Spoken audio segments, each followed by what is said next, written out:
Hey guys, welcome back. I wanted to do another video. So finally, I can finish off my sugar scrubs for my spa kits. Containers came. I'm able to put them together. I have 2 more items to put together. Then I think my spa kits will be complete. And I can go ahead and pack them. And you guys can see the video where I pack them.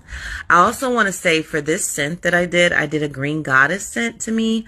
Not like the dressing, but just something where I had a little bit of kiwi, a little bit of pear, a little bit of coconut, a little bit of lime, a little bit of passion fruit. So I was really thinking of like that Greek concept of where you see the goddess eating fruit, because I really think that's the luxurious feeling that you're going to get from this scent. So I know you guys are going to enjoy it. Also, I want to mention, guys, my next pop-up is going to be in Waxhaw on December the 13th from 10 to 4.